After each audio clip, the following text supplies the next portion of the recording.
ಮಂಗಳವಾರದ mini vlog. ಮಕ್ಕಳು ಅದು ಬೇಕು ಇದು ಬೇಕು ಅಂತ ಕೇಳ್ತಾ ಇದ್ರು, ತೊಗೊಂಡಂಗೂ ಆಗುತ್ತೆ, ದೇವಸ್ಥಾನದಲ್ಲಿ ಪ್ರಸಾದ ಕೂಡ ತೊಗೊಂಡಂಗಾಗುತ್ತೆ ಅಂತ ಹೇಳಿ ಬಂದ್ವಿ. ಪ್ರತಿ ಸಾರಿ ತಿರುಪತಿಗೆ ಹೋದಾಗ ಇಲ್ಲಿನ ಜನರು ನೋಡ್ಬಿಟ್ಟು ಇಷ್ಟು ಜನಸಂಖ್ಯೆ ಇದೆ, ಇದ್ರ ಮಧ್ಯದಲ್ಲಿ ಯಾವಾಗ ನಾವು ಹೋಗಿ ಊಟ ಮಾಡೋಕ್ಕಾಗತ್ತೆ ಒಳಗಡೆ ಅಂತ ಹೇಳ್ಬಿಟ್ಟು ಇಷ್ಟು ವರ್ಷದಲ್ಲೇ ಒಂದು 2-3 ಸರಿ ಹೋಗಿರ್ಬೋದೇನೋ, ಹಾಗೆ ಬಂದುಬಿಡ್ತಾ ಇದ್ವಿ.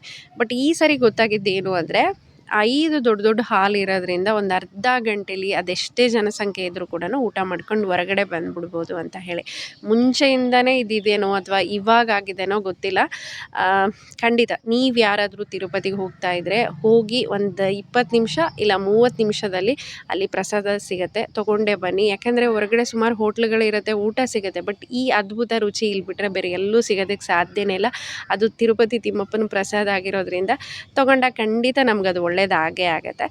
ಇನ್ನು ಮುಗಿಸ್ಕೊಂಡು ರೂಮಿಗೆ ಬಂದ್ವಿ. ನೆಕ್ಸ್ಟ್ ಡೇ ಮಾರ್ನಿಂಗ್ 6 o'clock ಇತ್ತು ಟ್ರೈನು. ಸೊ ಇನ್ನೂ ಟೈಮ್ ಇದೆ ಅಲ್ವಾ, ಮತ್ತೆ ದೇವಸ್ಥಾನದಲ್ಲಿ ಹೋಗಿ ಒಂದು ಸ್ವಲ್ಪ ಹೊತ್ತೆಲ್ಲ ಸುತ್ತಾಡಿ ಬರೋಣ ಅಂತ ಹೇಳಿ ಬಸ್ಸಲ್ಲಿನೇ ಹೊರಟ್ವಿ. ತಿರುಪತಿಯಲ್ಲಿ ಪ್ರತಿಯೊಂದು ಫ್ರೀಯಾಗಿ ಸಿಗುತ್ತೆ, ಅದನ್ನು ತಿಳ್ಕೊಬೇಕಷ್ಟೇ.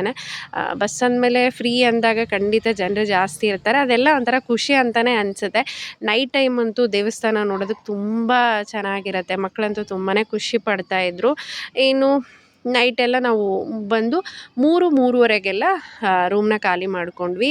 ಕೆಳಗಡೆ ಹೋಗೋದಕ್ಕೇ 1 ಗಂಟೆ ಬೇಕಾಗುತ್ತೆ. 6 ಗಂಟೆಗೆ ಟ್ರೈನ್ ಇತ್ತಲ್ವ, ಸೊ ಹಾಗಾಗಿ ಕೆಳಗಡೆ ಬಂದು ಮತ್ತೆ ಒಂದು ಅರ್ಧ ಗಂಟೆ 3/4 ಗಂಟೆ ವೆಯ್ಟ್ ಮಾಡಿ ಟ್ರೈನ್ ಬಂತು. ಸೊ ಹತ್ಕೊಂಡ್ವಿ, ಒಂದು ಸ್ವಲ್ಪ ತಿಂತಾ ಆಟ ಆಡ್ತಾ, ಅದ್ರ ಮಧ್ಯದಲ್ಲಿ ಮಳೆ ಕೂಡ ಬರ್ತಾಯಿತ್ತು. ತುಂಬ ಎಂಜಾಯ್ ಮಾಡ್ತಾನೆ ಊರ ಕಡೆ ಬಂದ್ವಿ. Please subscribe.